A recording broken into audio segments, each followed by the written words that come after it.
We have a big house with a big attic filled with old gear. Mom says it all must go. But I say each piece has a story. Welcome to the Gear Graveyard. Okay, welcome back to the Gear Graveyard with Dad. And True. all right, today we're talking keyboards because there is a new keyboard in the house here, and this is I think this is my forever keyboard. Oh, yeah. You think so? I might be. I really like it. Yeah, it was not going to be. I was going to return this keyboard, but you said I knew what to do. you know what to do. Uh-huh. You talked me into. Okay, we're going to get to that in a little bit, but it reminded me that the keyboards are a thing, and everybody watching this probably has a bag or a box full of old keyboards, don't you think? Of course. I mean, everybody's got these We all things. got those. Right. These are all prelude to the real graveyard keyboards here. Whoa. So let's start with this guy. Oh boy, this one is heavy.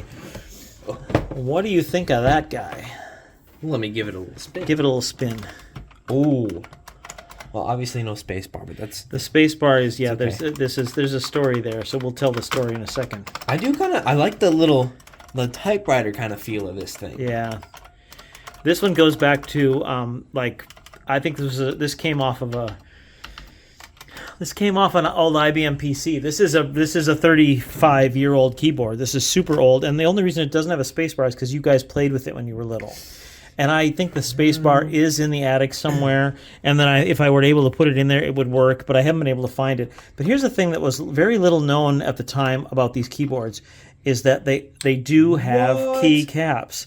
And the keycaps could come off, and you could get different key sets. Wait, what? Yeah. Wait, so does this part come off too, and you can get the switches? That part does not come off. So it was just the cosmetic part that would come off. The mechanical part would not. But this, and you can see there's one missing. There's one missing There's there. one missing there. Oh, that's pretty cool. Yep. So I believe this one is actually we're going to look at the label here, the IBM 1984 Model M. This is the Model M. So this is a 40-year-old keyboard. This is a 40-year-old keyboard. And this right here, I don't know what that is. If it's a... Ventilation, it's maybe. ventilation, I think is what it is. Now, of course, we're missing the cord on this, which this is how it would connect to the PC. It had a big, long curled... But I have a curled cord, which I'm going to show you because I've got another one. This one was from a later generation, even though 84... Well, maybe... I don't think this was from the original IBM PC, but this one, this other one that I have, this one actually is from the original IBM PC. This is, if anything, heavier than that one. You know, I should put the weights on the screen. So look at this guy, and before we look at the front of it, let's look at the back of it again. This one does not have any identifying information. It just says that it was tested in March of 2005, and it was still working at that point. It says keyboard 4902. I'm not sure that that's the official model number. But this one I actually have. And that's not in the attic. It's in the basement. So the Gear Graveyard, it's very important to say, isn't just the attic. Oh, man. I know it looks like the attic on our opening sequence, but it includes the basement as well. Mm-hmm. And sometimes this room that the studio where we are standing right now is sometimes the Gear Graveyard. Gear everywhere. Tell me what you think of this guy. Now, this guy... If you read what I just said, I think that's what I think of it. Maybe they can read it on the screen. I could not. I'm liking this guy. You're liking this one? The space bar, kind of really wide. It's massive, isn't it? It is. Yeah. There's no missing it. No, there's not. And the coolest part I think about this is the way the bigger keys are done, with it being sort of small, but then the bottom of it has the large profile. Yeah. And I think, the sound of it's pretty nice. The feel's pretty nice. It is like the other one we just tried. It's kind of like typing on a typewriter. Yeah. With the sound and the feel. Yeah, it very much is. So hand me the other one. Let's set them right next to each other here, because you will see that the big innovation between the two. So this one became the standard layout with the wide shift, the caps lock over on this side, the wide enter. Sometimes you'll see an enter that takes up both of these. Which is like on the smaller one. That's on an AT keyboard, yeah. But this kind of became the standard with the Control and Alt, the arrow keys over here, and then the numpad over here, plus these function keys, which all were assigned in the mainframe world back in the day. Those were assigned. But if you compare it to this guy, you'll see that we have the small enter key, which was really easy to miss. So this was kind of a problem. Caps lock is weirdly down here. There are shift keys here, but the caps lock. There is an alt, but and the control is where you would expect the shift to be. Yeah, where you'd expect the caps lock to be. Other than that, then the function keys are over here, which and they're 1, 2, 3, 4 instead of you would expect. And this is much more in keeping with what terminal keyboards were like. The 3270, the IBM 3270 keyboards had their function keys over here, and the numpad is kind of weird. Instead of an enter over here, you have a plus. And then insert and delete are down here. So this was, and numlock and scroll lock. I don't think you have a print screen keyed there.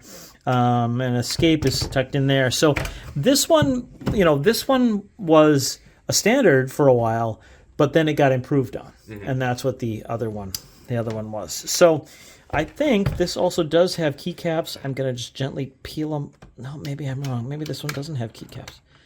Nope, I don't. I feel something. No, I don't think it's coming off there. I'm not gonna force it, because this one actually does work with the original IBM PC that is down there.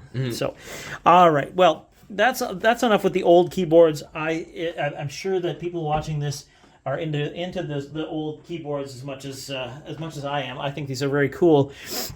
However, I am not necessarily into the keyboard modding. So here's the story of this keyboard. I just didn't want to buy another Logitech. Yep. They were cheap. I'm just tired of them. The cat sits on the keys at the top and sometimes turns the computer off with his whiskers. I don't know how he does it. I didn't want that. I just wanted something different, but I also wanted something with this knob. I wanted the volume knob. Likes the knob. I like the knob. Really I really wanted the volume knob. And so I bought this guy, and I got it, and I didn't like it at all. Do you remember what I didn't like?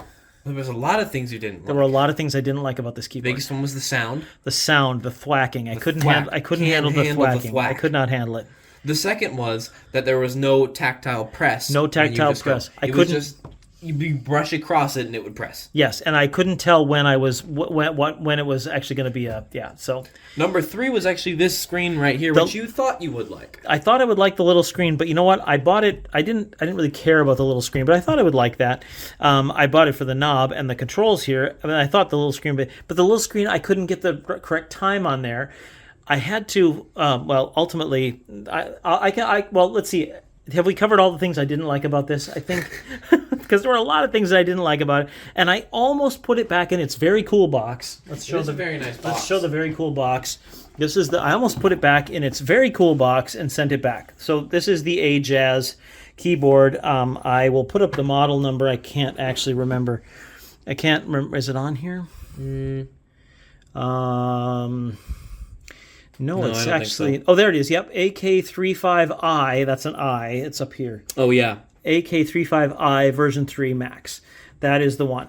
So I almost put it back in its box and sent it back. And you said...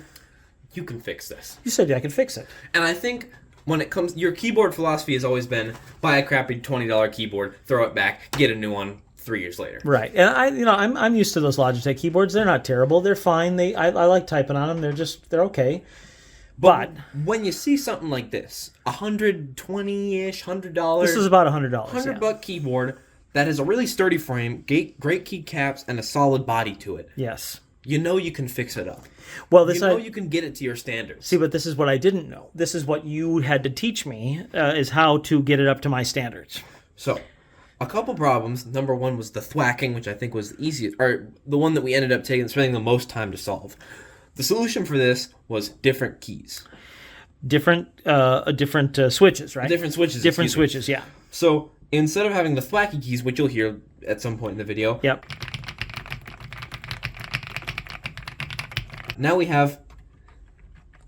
They're super soft. They're super soft and super quiet. Now, But You what- can hear but- almost nothing from the keyboard. from But the what spacebar. did I have to do? Let's just make it very clear what I had to do to get it to be like this. To get it to be like that, you ordered 110 switches. I did. I ordered 110 switches. Popped off every single keycap I one popped by off one. every single keycap one by one. Took out every single Took switch. out every single switch one by one. Replaced the switches. Put in new switches one by one. Then put the keycap Yeah, back. I did not enjoy any part of this process.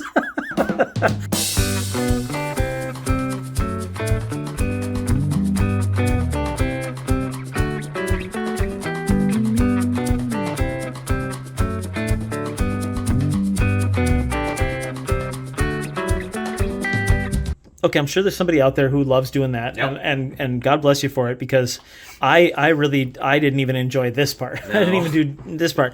That said, I'm now loving this keyboard. So Rick here in the editing process, True is off doing something else, but I realized we didn't quite cover the relationship here between what I hoped to accomplish with the keyboard. So the Model M was my go-to keyboard for 20 years, maybe longer. I mean, this literal keyboard was my keyboard on every PC that came along for at least 20 years and maybe longer, because I loved the touch and I loved the sound, and I was very comfortable with it.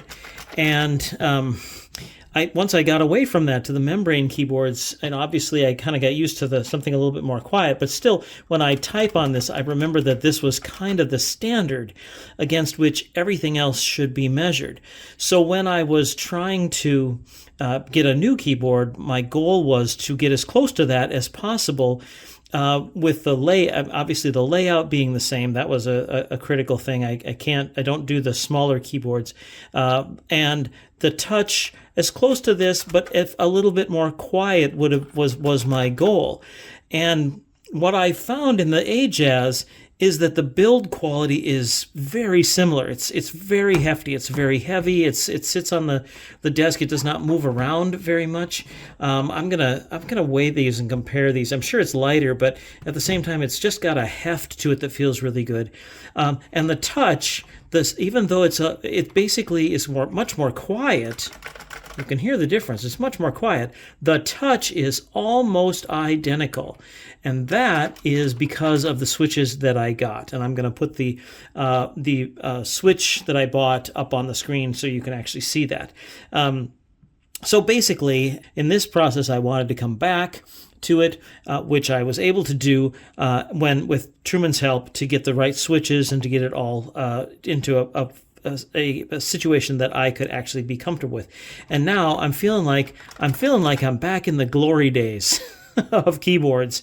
And so that's my way of saying, yeah, I recommend the Ajazz keyboard. It was a great purchase. Before we go, do you want to show off your keyboard? Let me bring it in. All right. There we go. There we Got a go. little boot sequence. Let me sit down. All right. And these are the lights I currently have selected. It lights up when you have a scroll lock or a caps lock or a print screen, all that kind of stuff. So this is what I will typically be on, were I to do my own thing. It is just, I like the sound, I like the feel, and it is perfect for my needs. All right, well, I guess that's all we're going to do on keyboards today. So thanks for joining us here on the Gear Graveyard with Dad. And if you like this, please subscribe and like and ring the bell and jump up and down and clap your hands or whatever other magical thing that has to be done in order for the algorithm to know that you do. And we look forward to seeing you here again next time. Thanks for watching.